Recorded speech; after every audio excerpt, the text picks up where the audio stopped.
berapa uang yang dibutuhkan, bagaimana cara mengelola keuangannya, ya, berapa banyak orang yang harus terlibat, bagaimana cara mengaturnya, bagaimana cara melaksanakan proyeknya, itu semua adalah mata kuliah manajemen publik. Ya, jadi walaupun ada sedikit percabangan dalam administrasi publik, tapi sifat percabangan itu adalah komplementer. Ya, tanpa kemampuan manajemen, Anda juga nggak akan bisa mengimplementasikan kebijakan publik. Tanpa proses kebijakan publik yang benar, proses manajemen Anda juga akan kacau. Ya, jadi baik kebijakan publik maupun manajemen publik itu sifatnya komplementer. Ya, nah, karena ini adalah mata kuliah pokok dalam studi administrasi publik, maka harapannya mahasiswa ya lulusnya baguslah ya di mata kuliah ini. Karena nanti di semester ini, kalian semester berapa? 3 ya. Setelah pengantar nanti ada proses kebijakan publik. Ya, itu sifatnya leveling up dari, kalau ini kan masih pengantar ya. Nanti kamu akan juga dijelaskan bahwa proses kebijakan itu secara umum isinya apa sih. Ya, tapi nanti di semester depan ya, kalau Anda lulus mata kuliah ini, Anda bisa ikut kelas proses kebijakan publik. Setelah proses kebijakan publik, kalau kamu lulus kelas proses, nanti Anda bisa ikut mata kuliah analisis kebijakan publik. Ya, jadi ini tuh ada sequence-nya. Ya, ada terusannya. Ya, dan mata kuliah ini adalah foundation-nya. Ya, jadi Anda harus paham benar ya kenapa Anda belajar tentang pengantar kebijakan publik. Sampai di sini ada pertanyaan? Oke, jelas ya.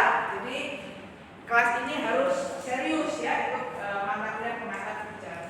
Walaupun judulnya introduction tuh ya, tapi justru karena introduction maka di kelas ini Anda harus benar-benar paham tentang apa itu kebijakan publik, tipenya apa, tipologinya apa saja, kenapa kita perlu menghasilkan kebijakan publik dan seterusnya.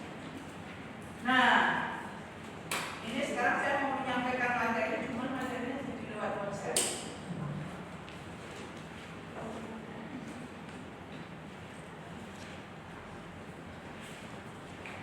Paling malas juga konsep kalau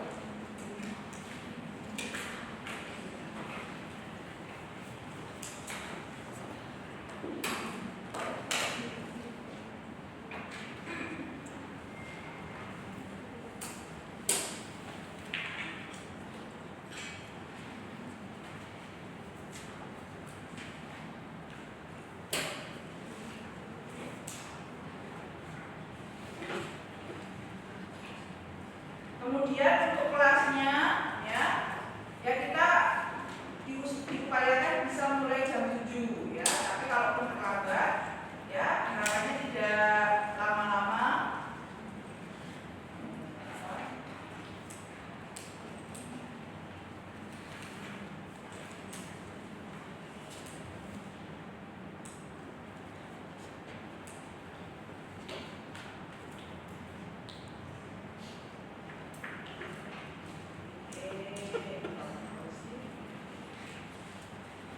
Jadi kalaupun terlambat, kecuali ada emergency banget gitu ya, silakan maksimal 15 menit. Ya, jadi itulah pentingnya ada format. Jadi kalau misalnya ada pertemuan, karena kadang-kadang sebagai pengelola itu wajib, misalnya ada pertemuan yang harus diikuti gitu ya. Jadi nanti kalau ada perubahan jadwal, saya sampaikan ke format.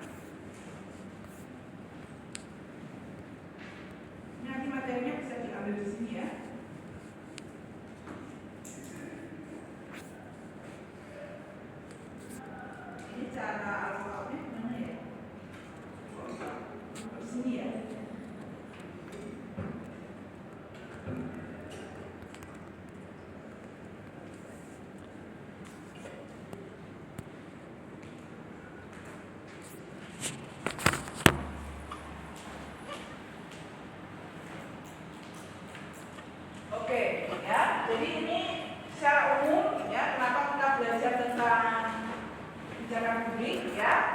Nanti Anda akan diajari apa saja. Yang pertama, nggak bisa ya? Harusnya bisa kan? Enggak ya? Anda akan diajarkan tentang apa sih ruang lingkup ya, ruang lingkup, definisi kebijakan publik ya. Kemudian yang kedua, nanti Anda akan belajar tentang pendekatan-pendekatan dalam kebijakan publik ya. Nah, nanti ada juga model kebijakan publik. Model kebijakan publik itu bisa dilihat dari formulasinya, bisa dilihat dari evaluasinya ya. Nah, di sini juga nanti secara singkat dijelaskan tentang proses kebijakan. Walaupun ini materi mata kuliah semester 4 ya, tapi dijelaskan secara singkat di sini. Ya. Nah, nanti kemudian Anda juga diajarkan tentang agenda setting ya, ada formulasi, implementasi. Ini juga mata kuliah yang diperdalam di kelas proses ya. Tapi intinya selama 14 kali pertemuan ya, nanti Anda akan belajar hal-hal tersebut ya. Nah, sekarang kita masuk di poin pertemuan pertama, yaitu tentang apa itu kebijakan publik. Kira-kira kalau dengar kata kebijakan publik apa yang ada dalam keputusan? Apalagi untuk kebijakan kita apa Mbak yang kamu tahu? Apa Mbak? Clariska. Pengurusan organisasi publik. Kalau Anda apa Mbak? Pembuatan keputusan. Punya tujuan. Kalau Anda apa Mbak?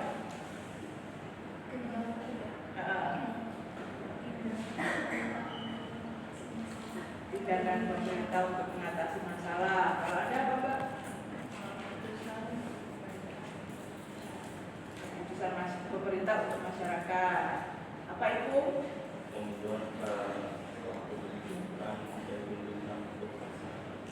Jadi kebijakan publik adalah apa? Kalau dalam benakmu apa? Kan kita nggak mungkin ya membuat definisi misalnya kebijakan publik adalah, terus di dalam penjelasanmu ada kata kebijakan juga. Paham nggak? Itu namanya tidak definisi tapi mengulangi. Jadi kalau kebijakan publik berarti misalnya tadi ada yang ngomong itu adalah keputusan yang dibuat oleh pemerintah untuk mengatasi masalah. Nah itu bisa. Kalau itu apa? Jadi di dalam definisi tidak boleh ada kata yang sama dengan apa yang ditanyakan. Mana Ibu? Yang adalah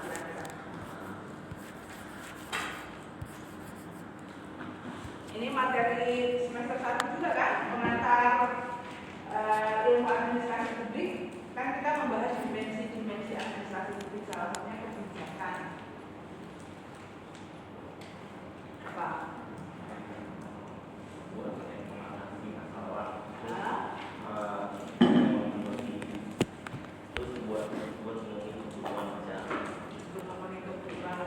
Jadi intinya sebenarnya kalau kita bicara tentang kebijakan publik itu adalah proses membuat keputusan. Oke? Kok ya? Oh bukan ya. Nah, proses membuat keputusan. Tapi apa bedanya kebijakan publik dengan kebijakan pribadi?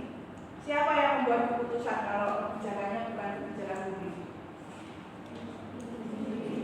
Diri sendiri. Kayak kamu memutuskan hari ini mau pakai baju apa? You make decision, tapi decision yang Anda buat itu bukan kebijakan publik, ya, karena Anda bukan salah satunya ya, Anda bukan aktor pemerintah, dan keputusan yang Anda buat itu bukan ditujukan untuk menyelesaikan masalah publik, ya, masalah. Misalnya aku bingung nih mau pakai baju apa hari ini, that's a problem too, tapi itu bukan masalah publik. Kecuali kalau semua orang Indonesia atau semua warga Tembalang bingung hari ini mau pakai baju apa, terus kemudian pemerintah kelurahan Tembalang memberikan keputusan, oh hari ini bajunya hitam semua. Nah itu baru kebijakan publik. Tapi kalau kamu membuat keputusan untuk dirimu sendiri, ya itu namanya bukan kebijakan publik. Jadi kebijakan publik itu selalu ada unsur membuat keputusan. Ya, jadi kebijakan publik itu bukan sesuatu yang sifatnya ujuk-ujuk atau sesuatu yang sifatnya go with the flow. Go with the flow itu apa? Mengikuti arus saja, nanti ada keputusan sendiri. Tidak, ya. Kebijakan publik itu sifatnya harus mengambil keputusan. You have to decide. Sama kayak kamu punya banyak pilihan pacar, kamu memilih salah satunya. That's making decision. Tapi bedanya kalau kebijakan publik, ya, decisionmu itu dilakukan oleh aktor publik, ya, not just random guy, ya. Kita nggak bisa bilang kebijakan publik itu misalnya dilakukan oleh Gibran sebagai Gibran, ya, itu tidak dianggap sebagai kebijakan publik. Tapi itu beda kalau misalnya Gibran memutuskan untuk mengambil satu keputusan tertentu dalam kapasitasnya sebagai wakil presiden, berarti dia sebagai aktor publik. Ya, itu kebijakan publik. Pasti berkaitan dengan keputusan, ya, dan dilakukan oleh aktor. Itu yang paling basic. Tapi sebenarnya, ya, kebijakan publik itu juga tentang apa yang tidak dilakukan oleh pemerintah. Ini definisi yang paling banyak dipakai oleh yang paling banyak diingat oleh mahasiswa juga, karena definisinya sangat singkat, tapi sebenarnya sangat dalam. Ya. Yang mengatakannya namanya Thomas R. Dye, DYI, ya, DYI, ya, Thomas R. Dye. Whatever government choose to do or not do. Kenapa begitu? Bahkan ketika pemerintah tidak melakukan sesuatu, itu juga disebut sebagai kebijakan publik.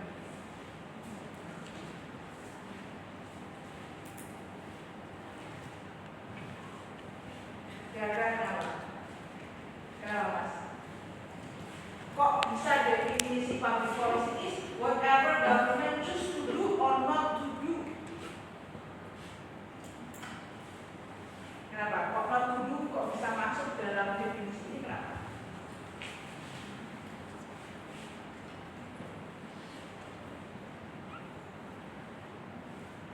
Ayo, kenapa, Mas? Kan tadi ya, kalau definisinya Anda munculkan kan keputusan pemerintah untuk menyelesaikan masalah publik kan, berarti they want to do something. Tapi ini not to do itu juga masuk dalam definisi kebijakan publik. Kenapa?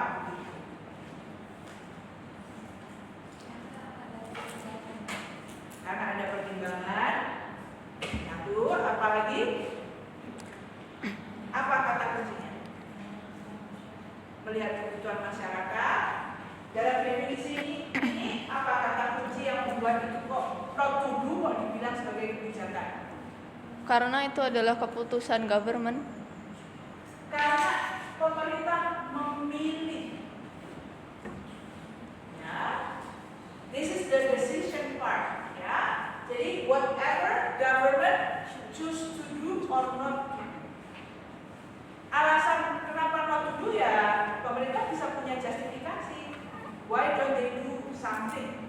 Ya, tapi intinya dari definisi ini, bahkan ketika pemerintah untuk memilih tidak melakukan, ingat, memilih. Jadi tidak melakukannya itu bukan karena go with the flow tadi ya, bukan karena nanti masyarakat akan menemukan solusinya sendiri, atau nanti bisa biar diselesaikan waktu. Kalau itu cuma patah hati ya, bisa disebutkan oleh waktu ya. Tapi kalau pemerintah memilih not to do anything, ya, itu juga masuk dalam definisi kebijakan publik. Karena keputusannya sengaja apa enggak? Sengaja. Ya. Jadi misalnya, contohnya misalnya kenapa pemerintah tidak melakukan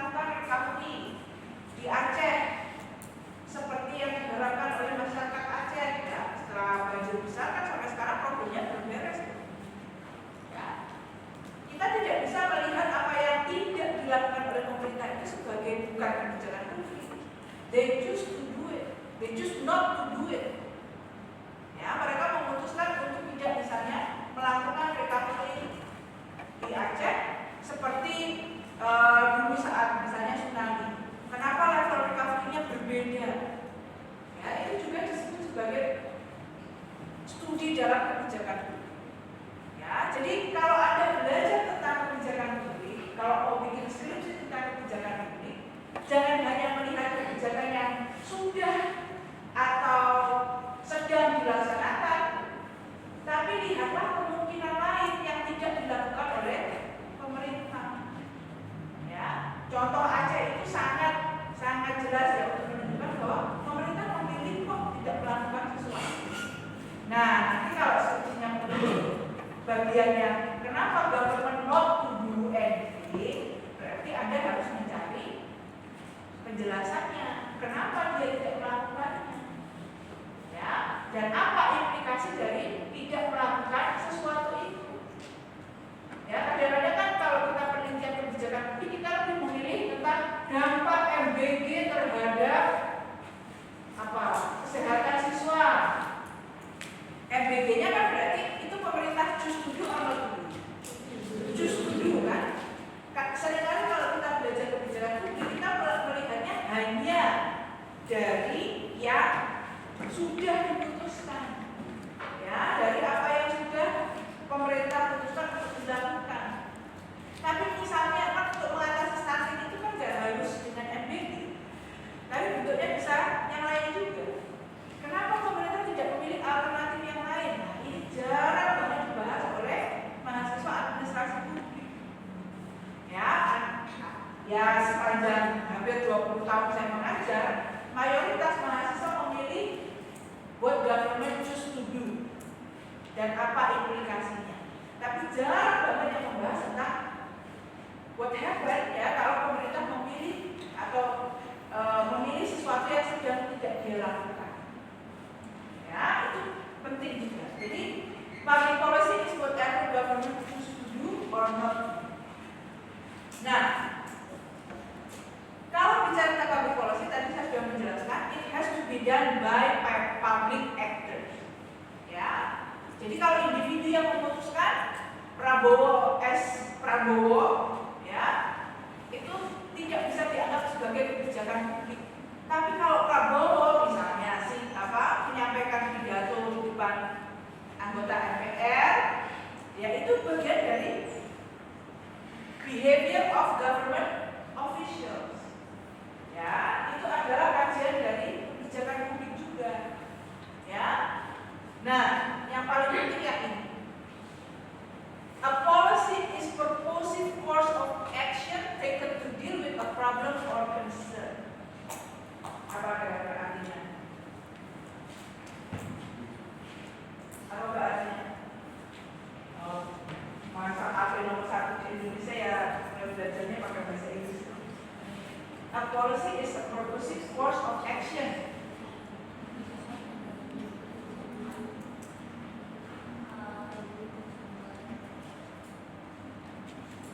Purposive course of action itu artinya apa?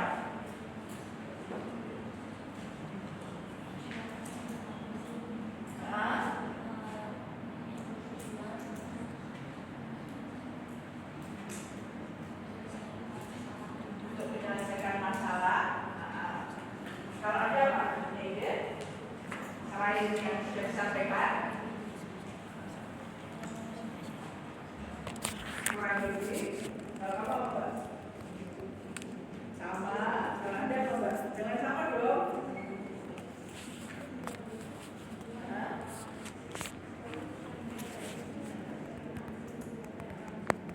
Langsung. Oke. Kalau course of action itu artinya apa sih? Course itu bukan mata kuliah loh. Bisa diartikan mata kuliah, tapi course of action. Bahasa Indonesianya apa sih? Tindakan yang diambil. Serangkaian tindakan. Jadi kalau kita mau kebijakan publik, we are not talking about one action only. Kita bicara tentang course of action, serangkaian tindakan. Jadi mungkin ada satu keputusan, terus kemudian dilanjutkan dengan keputusan lain, dilanjutkan dengan keputusan keputusan lain. Kita melihat rangkaian keputusannya, rangkaian tindakannya. Ya, public policy is a purposive course of action. Jadi course of action itu artinya serangkaian tindakan. Biar not mungkin only ya pada satu event saja. Apalagi kalau cuma event itu apa sih? Kejadian kan? Kita melihat tindakan serangkaian tindakan. Ya, berarti lebih dari satu. Ya. Yang kedua yang penting adalah purposive. Artinya apa? Punya tujuan. Jadi rangkaian tindakan ini bukan sesuatu yang tidak disengaja. Ya. Oh, alhamdulillah rupiah turun. Ya, karena misalnya dapat apalah universe semesta ini punya skenario lain gitu. Itu bukan kebijakan publik karena tidak ada purposive course of action. Bukan hasil dari rangkaian tindakan yang dilakukan secara sengaja, punya tujuan. Nah, ini yang penting, to deal with a problem or a concern. To deal with itu mengatasi atau tidak? Tidak. Kalau istilahnya to deal with, ya, kalau mengatasi itu kan aslinya Anda tuduh untuk menyelesaikan masalah kan? Tapi kalau to deal with itu apa? Mengatasi. Mengatasi. Yang lebih benar selain mengatasi apa? Untuk menghadapi itu jauh lebih netral, ya. Untuk merespon. Ya, apakah responnya itu nanti berhasil menyelesaikan masalah atau kalau di Indonesia kita sudah sering ya menghadapi ini, atau justru membuat masalahnya semakin buruk, ya, itu still is a public policy. Misalnya pemerintah untuk mengatasi stunting maka dia bikin MBG, terus kemudian dia bikin dalam rangka melaksanakan MBG dia harus bikin struktur organisasi, dia harus bikin struktur pendanaan, itu namanya course of action. Tujuannya apa? Kalau pemerintah pengennya merespon kondisi MBG. Apakah MBG-nya itu sebagai sebuah tindakan yang bertujuan itu selalu berhasil? Belum tentu. Ya, karena keputusan ini diambil ya. Ini ada masalah nih stunting. Bagaimana cara meresponnya? Pilihannya adalah kalau pemerintah memilih pakai MBG. Ya, jadi belum tentu ya kebijakan publik itu pasti bisa menyelesaikan masalah publik. Dia hanya responding. Ya, responding itu artinya kalau kamu di jalan ya kamu nengok apakah kemudian terjadi interaksi, belum tentu. Apakah interaksinya berhasil menjadi pertemanan? Nggak ada yang jamin. Tapi intinya you are responding to something. Nah, bagian ini juga penting. Responding to a problem. Ya, problem dan concern. Artinya problemnya itu harus ada,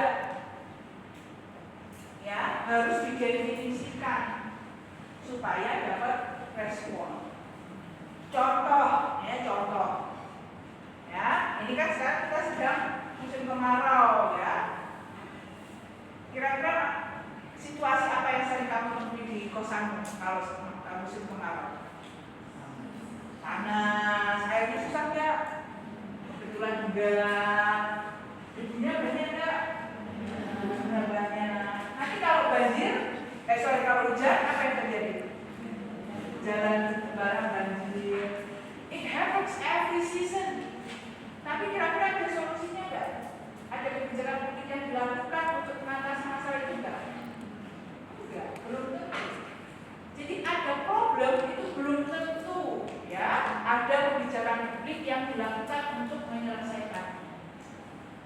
Ya, jadi kalau kita bicara tentang problem dalam konsep kebijakan publik itu harus diformulasikan.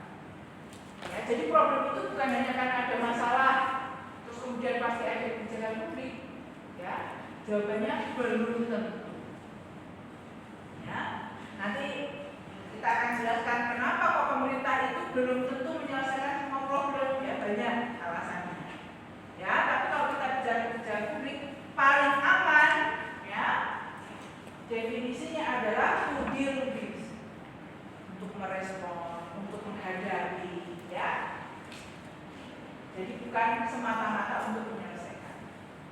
Ini tadi public policy is developed by governmental official or agencies.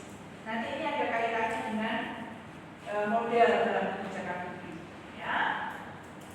It's a goal-oriented or purpose action, not random or chance behavior. Jadi kalau kamu ya tinggal di negara yang bahkan membuat kebijakannya saja sampai ngomong kebijakan publik ini karena dapat pangsit, berarti kualitas kebijakan publiknya baik atau buruk? Buruk. Karena by definition kebijakan publik itu harus purposive action, ya, not random or chance behavior. Bukan karena maksud, tapi kan dipikirkan kenapa problem ini muncul, bagaimana cara menyelesaikannya, ya, dampaknya bagaimana, cara mengukurnya bagaimana, itu sesuatu yang harus dipikirkan.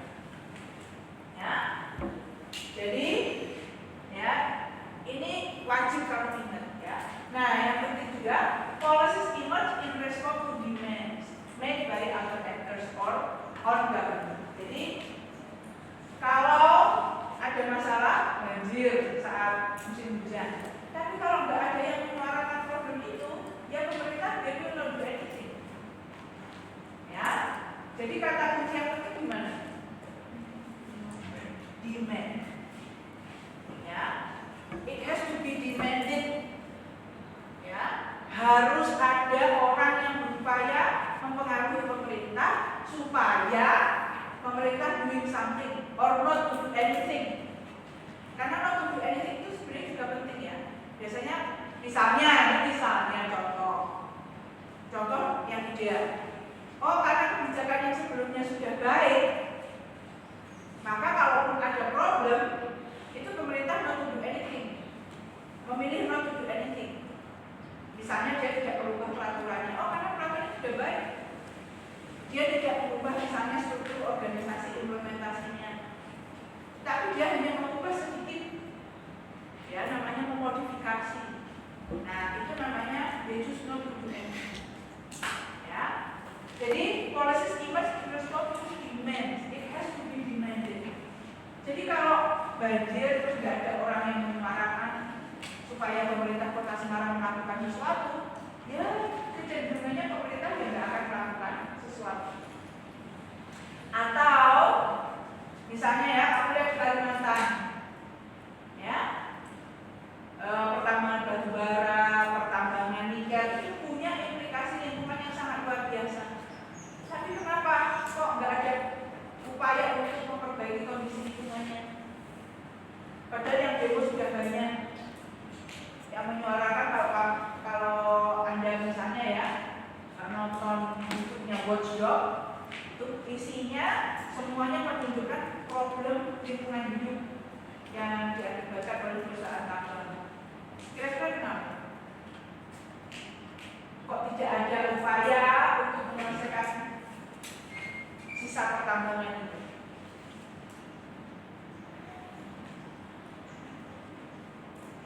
Masalahnya ada, yang meninggal banyak, diangkat di media, masyarakat juga sering protes. Tapi kenapa kok tidak berubah? Kira-kira kenapa?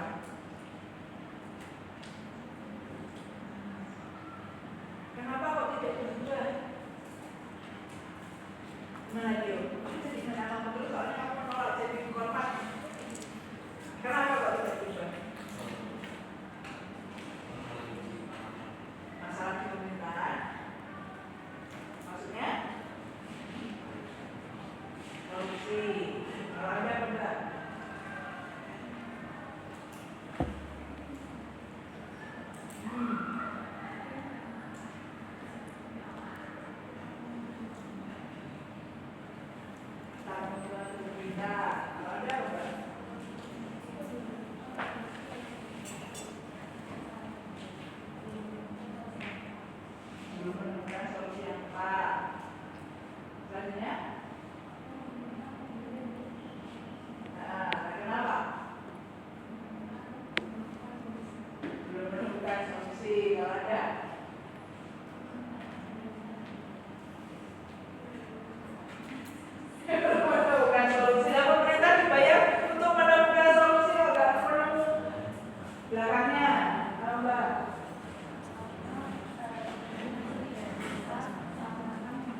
misalnya ada yang bilang itu kan ikut pemerintah, terus kalau ada apa?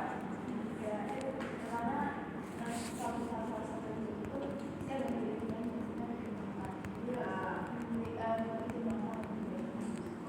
Kalau ada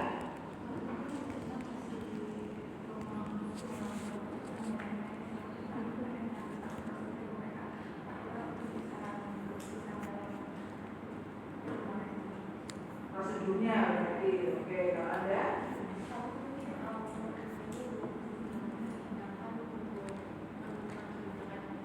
kenapa kok dia nggak punya bisa menentukan tindakan itu kenapa?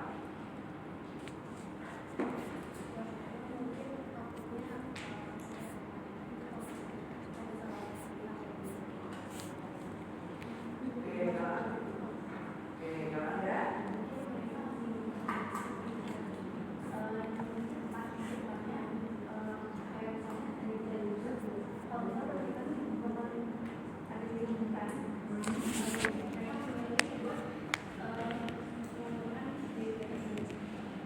that's a very good point dan sangat relevan dengan apa yang mau saya sampaikan. Kenapa kadang-kadang pemerintah itu memilih untuk mendelay dalam menghasilkan keputusan? Karena banyak sekali masalah publik yang tidak memberikan dampak langsung untuk policy maker. Ya, kadang-kadang baru kalau policy makernya itu terkena dampak langsung, rumahnya misalnya kebanjiran, Haji Isam misalnya rumahnya yang ratusan hektar di Kalimantan itu misalnya, akhirnya terkena longsoran hasil dari bekas pertambangannya, itu mungkin baru bisa mengubah kebijakan hukum. Ya, jadi demand itu bukan hanya soal tekanan dari luar, ya misalnya orang demo, orang bikin thread di medsos isinya menolak kebijakan pemerintah, atau orang misalnya membuat tuntutan tentang kebijakan hukum itu. Tapi demand itu juga bisa berasal dari dalam atau di antara policy maker sendiri.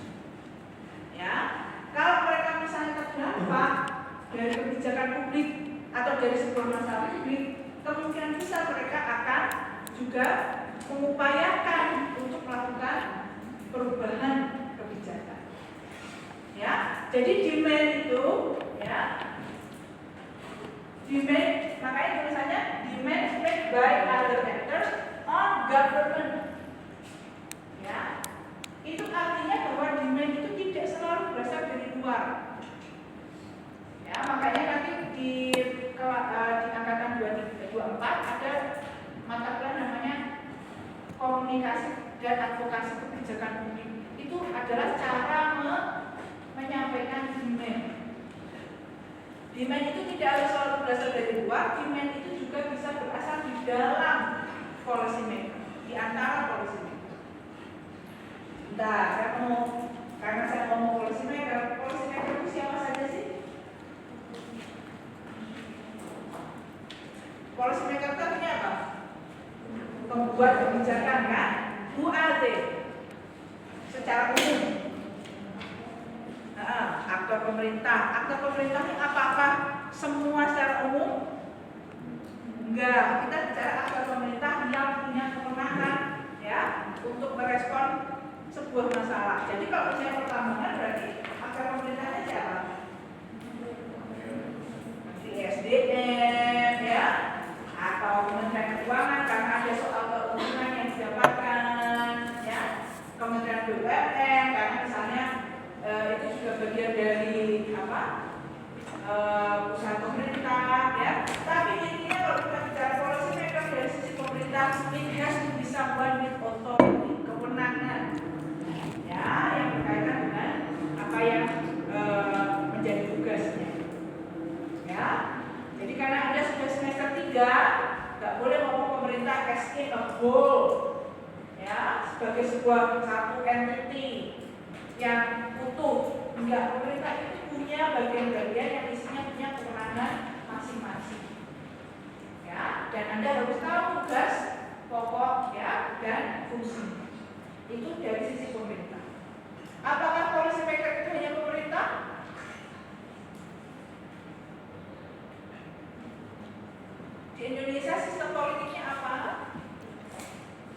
Presidensial. Presidensial atau parlementer? Parlemen. Presidensial.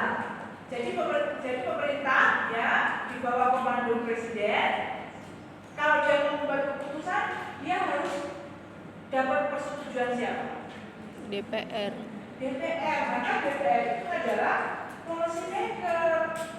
Jangan Anda kira policy maker itu cuma dinas-dinas loh atau kementerian loh. Anggota DPR itu penting. Makanya kalau kamu pengen changing government policy, ya kamu DPR itu juga bisa. Karena mereka adalah part ya bagian dari pembuat kebijakan. Apakah DPR-nya secara umum? Kalau kamu ngomongin satu topik, ya, apakah DPR itu DPR yang umum? Tidak. Ke siapa? Komisi-komisinya. Ya, jadi policy maker itu tidak hanya pemerintah, tapi aktor politik itu juga sebagai policy maker. Makanya kamu harus kenal partai politiknya apa, anggota DPR-nya siapa saja. Karena mereka itu adalah part of policy maker. Ya, swasta, apakah mereka part of policy makers? Enggak. Mereka itu bukan aktor formal, tapi mereka bisa mempengaruhi. Sama kayak Anda, mahasiswa.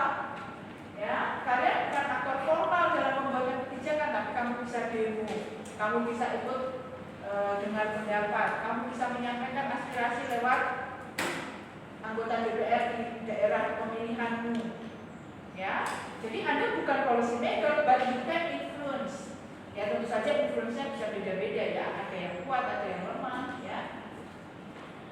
Jadi kalau kita ngomong policy maker, jangan hanya bayarinnya pemerintah. Ya, bayari juga anggota DPR, DPRD-nya. Ya, bayari juga partai politiknya, bayari juga anggota partai politiknya. Jadi politisi itu ya bayari sebagai policy maker. Jadi supaya Anda ketika membayangkan bagaimana proses kebijakan itu terjadi, itu tidak hanya mengandalkan dinas.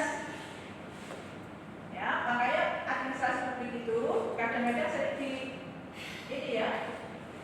dikadalin itu ditipu lah sama anak politik dan pemerintahan. Karena kita itu terlalu fokus pada what government can do. Ya, padahal sebenarnya government ini kan dia punya counterpart. Counterpart itu orang yang sejajar dengan dia yang bisa memberikan legitimasi terhadap kebijakan yang dihasilkan. Namanya politisi. Politisi adanya di mana? Di DPR. Ya, jadi kalau DPR-nya buruk, ya kacau lah kebijakan publik kita. Ya, karena kebijakan publik itu tidak hanya tentang pemerintah, tapi juga tentang bagaimana sistem politik secara umum. Ya, itu ya. Jadi saya minta mulai hari ini kalau ngomong policy maker jangan hanya bayangkan pemerintah atau eksekutif saja. Ya, lihat legislatifnya, lihat sistem hukumnya. Kenapa kok sistem hukum itu penting untuk bicara publik?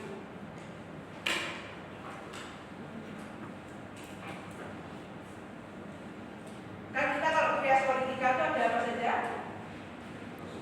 Eksekutif, legislatif, dan yudikatif kan? Yudikatif itu kan aspek hukum. Kenapa aspek hukum itu penting dalam pembicaraan publik? Tujuannya untuk apa? Apa Pak tujuannya? Membatasi kewenangan. Apa Pak?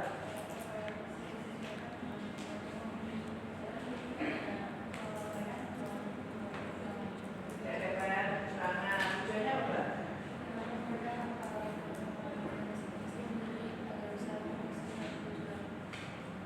Pada satu tujuan. Nah, fungsi hukum itu apa?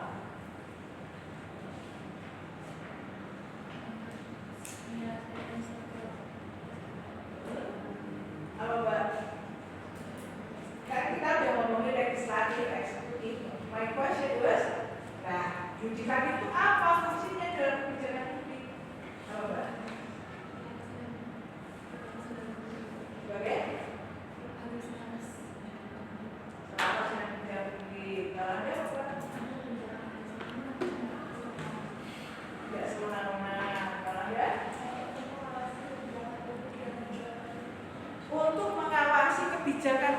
yang diputuskan oleh para policy maker.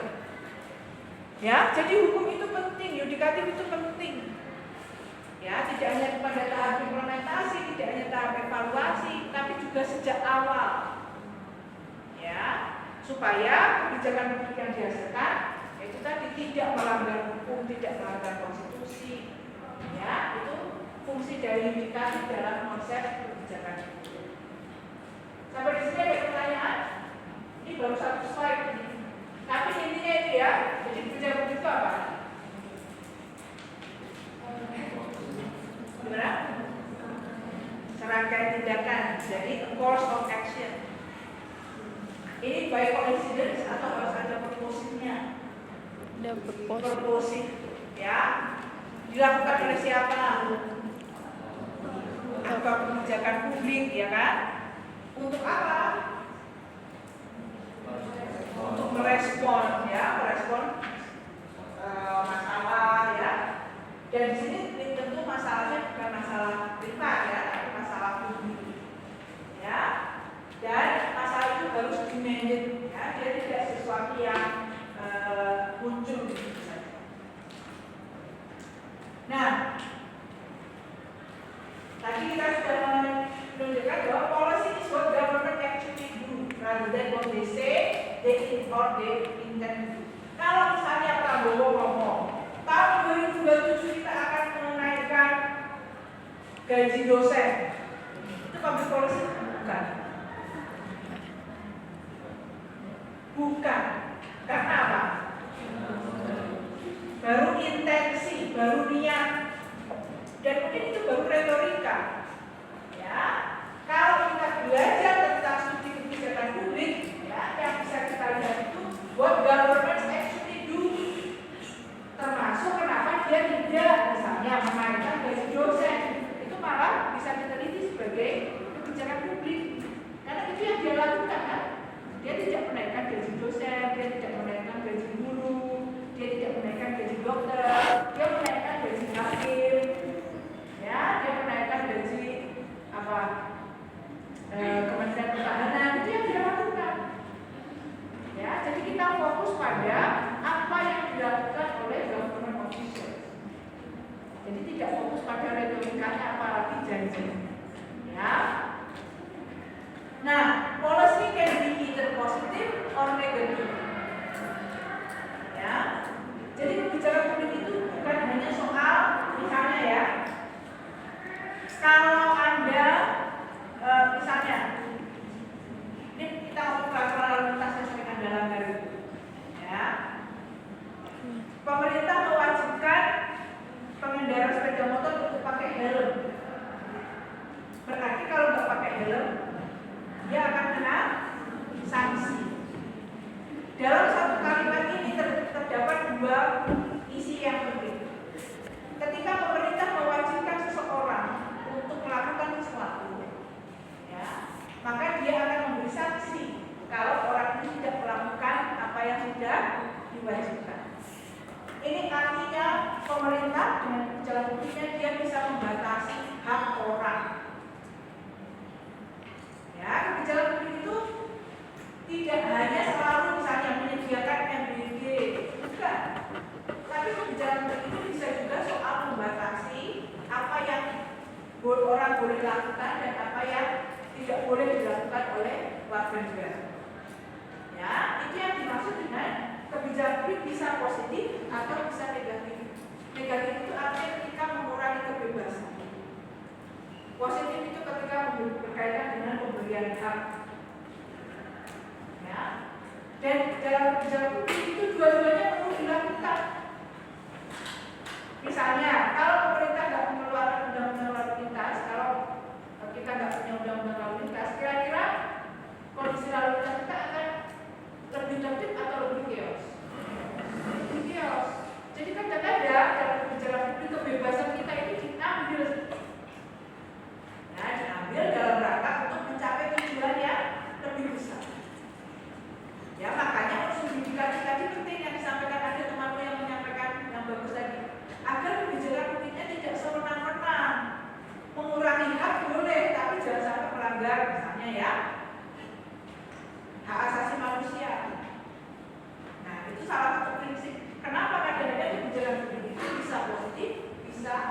negatif.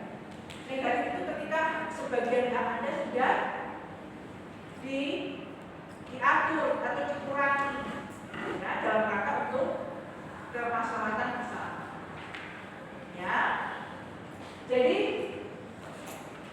policy, ya, itu bisa policy yang berkaitan dengan pemenuhan hak, atau policy itu juga bisa berkaitan dengan penghilangan sebagian hak. Kan sebenarnya kalau dipikir-pikir, kalau kita mau pakai hukum rimba, ya terserah orang mau pakai helm, mau nggak pakai, kan nanti kalau kecelakaan dia yang sendiri bisa. Tapi kadang-kadang kan kita juga harus memikirkan, nah, yang mati berapa banyak. Kalau akhirnya semua orang nanti misalnya efeknya itu sangat besar, ya pemerintah harus merespon, mencegahnya. Maka akhirnya pakai helm itu jadi kewajiban. Ya, paham ya? Jadi kadang-kadang itu sesuatu yang harus dipikirkan. Ya. Nah, policy is based on law and is authoritative and legally coercive. Apa artinya? Kebijakan itu ketika sudah ditetapkan maka dia sifatnya memaksa. Ya, ya kadang-kadang paksaannya itu bisa sangat keras, kadang-kadang ya sekarang karena terlalu banyak yang sudah tidak pakai helm, akhirnya tidak ada orang yang pakai helm lagi. Tapi misalnya kamu sudah punya kewajiban untuk membayar pajak dan Anda harus bayar pajak, jadi pemerintah harus bereaksi. Tapi intinya sama. Ketika kebijakan sudah ditetapkan, maka dia sifatnya koersif, memaksa semua orang untuk patuh, ya, untuk melaksanakan kebijakan. Makanya mahasiswa administrasi publik itu harus pintar, kritis, berbudi, karena apa yang Anda hasilkan itu koersif, memaksa orang, ya, memaksa orang. Ya, jadi kalau nanti misalnya Anda jadi anggota DPR atau kamu jadi staf ahli kementerian, ketika Anda mengusulkan satu kata dalam pasal undang-undang atau perda, itu nanti akan dilaksanakan dan wajib dilaksanakan oleh objek kebijakannya.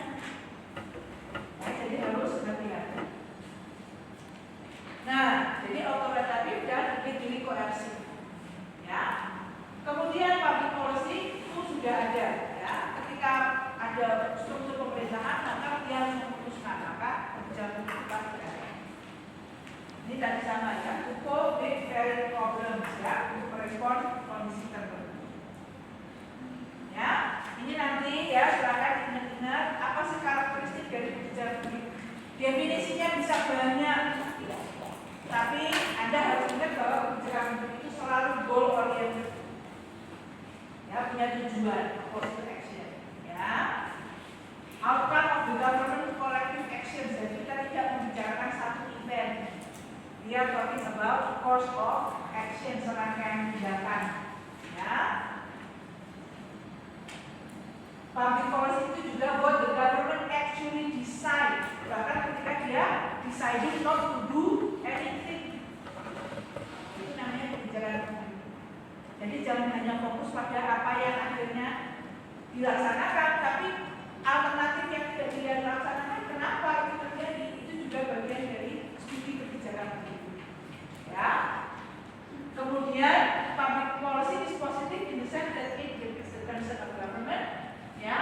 Tapi itu juga bisa negatif karena ada sanksi, ya, jika isi kebijakannya tidak dilaksanakan. Oke, ya. Ini tadi ya policy and goals, ya. Ini yang tadi sudah saya jelaskan, policies and decision. Setiap kebijakan publik selalu berkaitan dengan keputusan.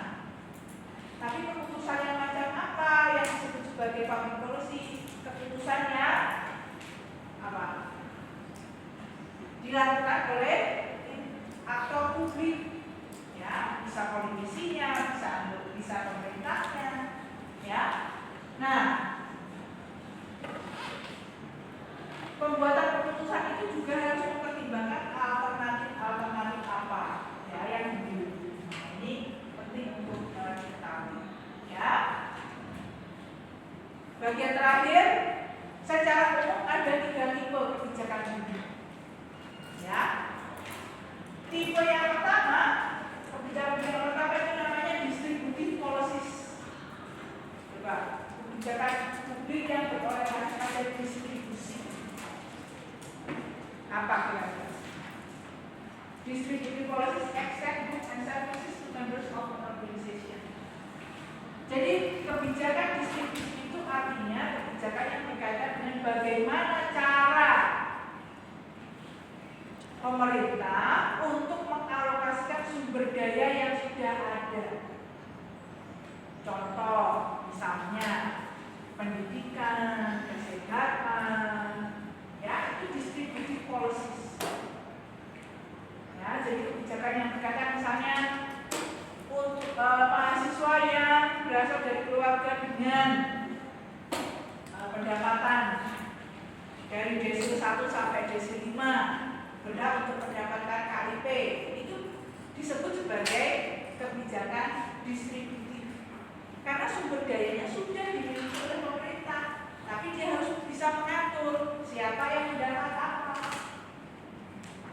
Ya, nah ini disebut sebagai kebijakan distributif. Contohnya lagi, ya, misalnya public safety, keamanan, ya, keamanan masyarakat. Siapa yang bertanggung jawab untuk menjaga keamanan masyarakat? Polisi atau tentara?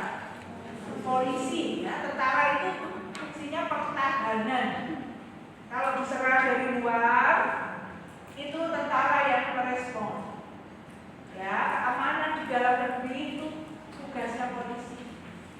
Ya, yang punya resource pemerintah.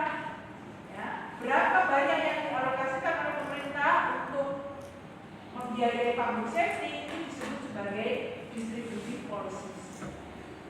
Ya, ini tipe yang pertama. Yang kedua, namanya kebijakan yang sifatnya regulatory. Regulatory itu artinya apa? Regulatory apa? Regulatory. Regulatory motion itu artinya apa? Mengatur. Ya. Kalau tadi kaitannya dengan mengalokasikan sumber daya yang sudah dimiliki oleh pemerintah, yang kedua, ya, tipe yang kedua itu adalah kebijakan yang fungsinya adalah untuk mengatur behavior. Ya, mengatur tindakan, mengatur perilaku. Ya, to compel certain types of behavior. Contohnya apa tadi kira-kira? Undang-undang lalu lintas. Supaya kamu punya behavior ya tertentu yang diharapkan oleh policy makers. Ya. Kemudian misalnya regulator yang lain yang banyak banget ya. Misalnya cara persaingan usaha, yaitu supaya para pelaku usahanya punya behavior yang diharapkan. Ya. Nah, itu disebut sebagai regulatory behavior. Ya. Kalau tidak mengikuti regulatory behavior yang diharapkan, apa dampaknya? Kalau kamu tidak mematuhi regulatory policies, apa dampaknya? Sanksi. Ya, jadi implikasi dari regulatory policies itu adalah sanksi, reward, punishment. Ya, itu bagian dari regulatory policies. Yang ketiga, ini melengkapi distributive policy tadi, ada yang disebut sebagai redistributive policies.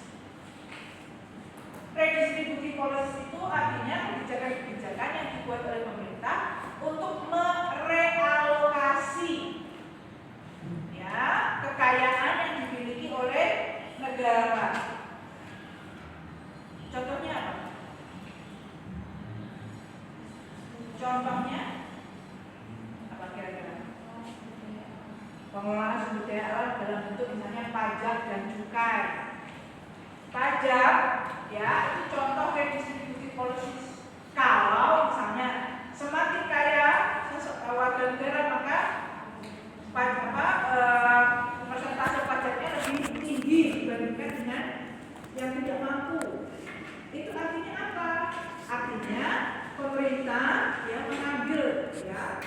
seberapa persen ya harta atau kekayaan yang dimiliki oleh orang tersebut supaya bisa digunakan untuk membiayai program-program untuk orang miskin yang tidak mampu untuk membayar pajak. Jadi realokasi ya, merealokasikan kekayaan yang dimiliki dalam sebuah negara supaya bisa dimanfaatkan dan untuk kemakmuran bersama. Itu disebut sebagai redistributif policy. Bentuk yang paling konkret itu adalah pajak progresif. Semakin tinggi pendapatan seseorang, maka dia membayar pajaknya, kontribusi pajaknya semakin besar. Digunakan sebagai apa? Digunakan untuk membiayai program-program supaya orang miskin bisa mendapatkan kesempatan untuk menaikkan kondisi ekonominya. Misalnya beasiswa, kemudian kalau kita subsidi BPJS kesehatan, itu kan sumbernya dari pajak, ya, yang diambil dari orang yang kaya, yang mampu bayar pajak lebih banyak, supaya bisa dimanfaatkan oleh warga negara lain yang kurang mampu. Tujuannya apa ya? Tujuannya supaya yang kurang mampu itu, ya, dengan pendidikan, dengan kesehatan yang baik, mereka akhirnya bisa naik kelas. Ya, nanti kalau naik kelas mereka bisa bayar pajak dengan lebih besar lagi. Tujuannya apa? Tujuannya untuk memampukan warga negara yang belum mampu lagi. Ya, jadi itu model redistribusi. Ya, idealnya begitu. Ya, jadi redistributif policy itu tujuannya adalah untuk redistribusi, merealokasi ya kekayaan yang ada dalam sebuah negara supaya bisa dimanfaatkan untuk kesejahteraan bersama. Ya, Anda misalnya sering dengar di negara-negara kesejahteraan ya, itu biasanya pajaknya sangat besar untuk apa? Semakin tinggi pendapatannya, pajaknya juga semakin besar. Itu disebut sebagai pajak progresif. Nah, kebalikannya kalau pajaknya regresif, regresif itu artinya semakin kaya pajaknya semakin rendah. Ya, itu bukan memampukan orang yang kurang mampu, tapi yang kaya semakin kaya karena dia bayar pajaknya sedikit. Contohnya Amerika Serikat. Tapi dia punya alasan ideologis kenapa kok dia begitu? Karena dia menganggap, oh yang kaya ini kan investor, ya, orang yang membuka lapangan pekerjaan, jadi dia memberikan lapangan pekerjaan untuk orang. Tapi dia ditarik dengan cara mengurangi pajaknya. Tapi ini sudah banyak sekali penelitian yang menunjukkan bahwa kalau pajaknya regresif itu yang kaya semakin kaya. Ya, karena akhirnya yang paling rendah itu kan pajaknya itu bahkan lebih tinggi daripada bilioner. Ya, akhirnya mereka tidak mampu untuk keluar dari kemiskinan. Ya, makanya redistributive policies ini ya yang idealnya diharapkan pajaknya itu pajak progresif yang benar-benar dimanfaatkan untuk memampukan warga kurang mampu agar dia bisa keluar dari kemiskinan. Di sini ada pertanyaan? Jelas ya? Jadi hari ini kita sudah membahas apa itu kebijakan publik, ya, bedanya dengan kebijakan non publik, bedanya dengan keputusan yang dibuat oleh Anda hari ini, ya, dan sebagainya apa saja. Baik, kalau tidak ada pertanyaan, kita bisa akhiri pertemuan kita pada